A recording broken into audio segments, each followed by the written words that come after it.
Olá pessoal, nesta aula eu vou falar para vocês um pouquinho sobre os paradigmas de programação estruturado e orientado a objeto.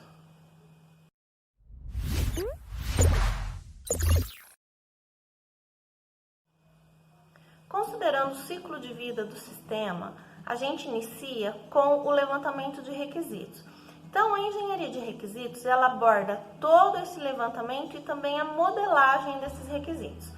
Após viabilizar se vai dar certo de desenvolver o software naquele prazo e naquele tempo, então inicia-se a fase de análise, onde a gente vai iniciar essa modelagem dos diagramas, tá? Então, existem dois paradigmas para isso, e a gente pode seguir o paradigma estruturado, também conhecido como paradigma essencial, ou paradigma orientado a objeto. Se a gente escolher o paradigma orientado a objeto, a gente vai utilizar as técnicas da UML, que é uma linguagem de modelagem unificada, ou seja, ela é reconhecida em qualquer lugar do mundo, ela é universal.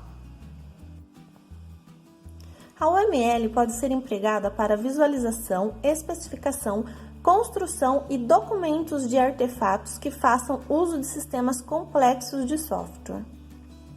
O paradigma estruturado, como o próprio nome diz, é aquele programinha que a gente aprende lá na disciplina de algoritmo, né?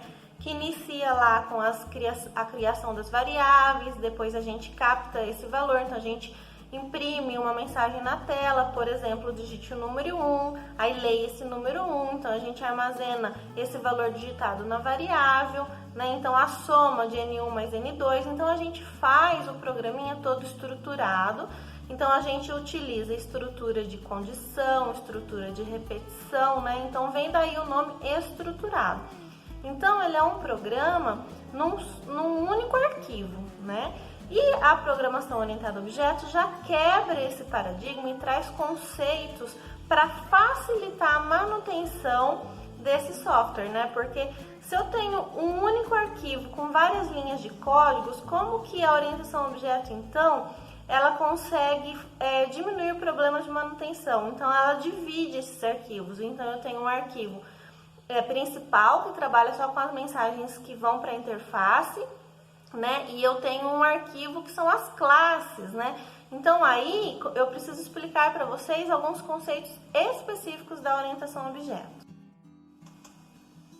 O paradigma estruturado, ele tem ênfase na sequência, decisão e interação, criado no final de 1950 junto à linguagem ALGOL, né? É formado por código em um único bloco, né? E foi dominante na escrita de software até a chegada da orientação a objeto. Algumas linguagens do paradigma estruturada ainda utilizadas é COBOL, PHP e Perl. As principais técnicas do paradigma estruturado é o diagrama de contexto, o DFD, né, que é o diagrama de fluxo de dados, e o dicionário de dados. Então vamos ver cada um especificamente. O diagrama de contexto, como a imagem mostra, é um diagrama composto por fluxos de dados que mostra a interação entre o sistema e as entidades externas, né?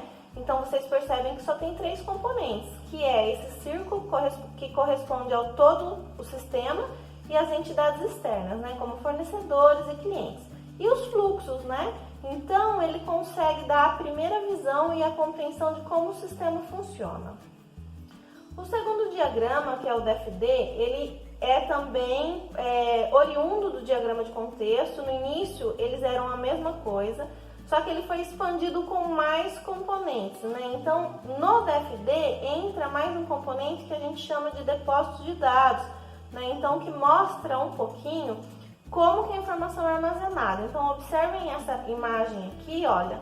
Então, os processos são representados por esses retângulos com bordas arredondadas, as entidades externas representadas pelo quadrado e o depósito é representado por esse retângulo com a numeração, né? Então, por exemplo, aqui, olha, eu tenho um gerente, o meu manager, que ele vai enviar as informações para o processo registrar novo cliente, register new customer, e aí ele vai adicionar essa informação, esses dados do meu cliente, no depósito chamado customer, que é chamado cliente, né? Então percebem que o diagrama ele começa a ficar um pouquinho mais complexo. O Os processos também podem ser representados por uma elipse, tá? Então, os componentes ficam restritos aos processos, aos depósitos de dados, às entidades e aos fluxos. Então, para a gente aprender bem esse diagrama, a gente precisa fazer um pouquinho de exercício. O dicionário de dados nada mais é do que a descrição dos campos do depósito. Então, aqui no exemplo, eu tenho o depósito cliente e dentro desse depósito eu tenho o campo CPF, o campo nome, o campo e-mail e assim por diante. Percebam que se eu olhar para o diagrama de fluxo de dados, eu consigo identificar a minha tabela, né? Ou seja, meu depósito de dados. Então, tem lá o nome cliente, mas eu não consigo saber quais são os campos que tem dentro dessa tabela, né? Se tem endereço, se tem e-mail. Na orientação a objeto, eu já consigo visualizar isso, porque a minha representação é diferente. Quando eu represento uma classe que ela é similar a esse depósito de dados, então eu tenho lá a minha classe cliente, eu já consigo ver os atributos dessa classe, que são os campos inseridos nela. Então, vamos iniciar então a programação orientada a objeto. Pessoal, para essa aula não ficar muito longa, eu vou terminar por aqui e a continuidade dessa aula tem um outro vídeo.